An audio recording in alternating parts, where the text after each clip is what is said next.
What's up mga Lodi? So ayun na, hindi natin maiwasan na may gusto tayong palitan sa motor natin. Kaya nito, air cooler.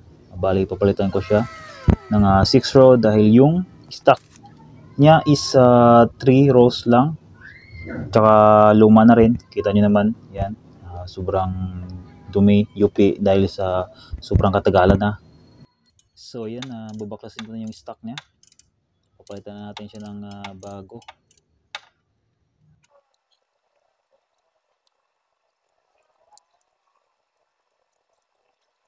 Ayan, natanggal na siya. Grabe, napakadumi. Sobrang luma, almost 5 years na yata siya na hindi natatanggal mga Lodi. Kakabit ko na yung bago. Ayan.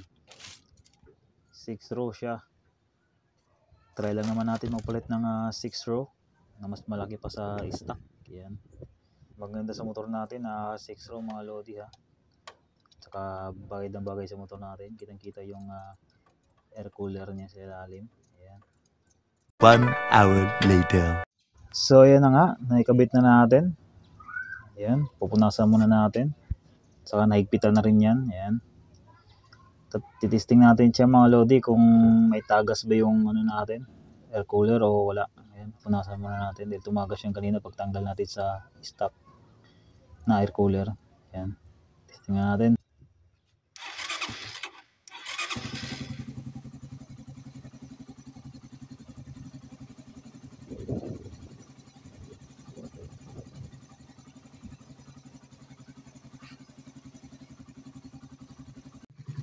Yun, success yung ano natin, gawa mga lads. Wala naman siyang tagas. Ayan, wala naman nalilip.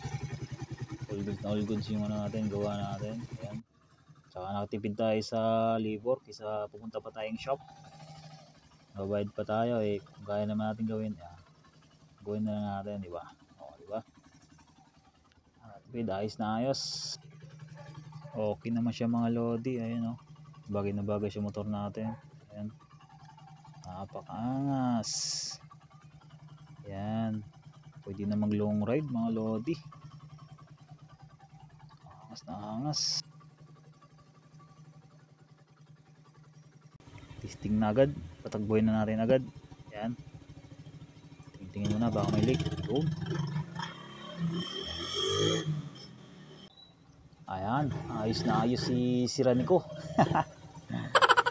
So mga Lodi, please like and share my Facebook page, mga konti nating video. Let's go!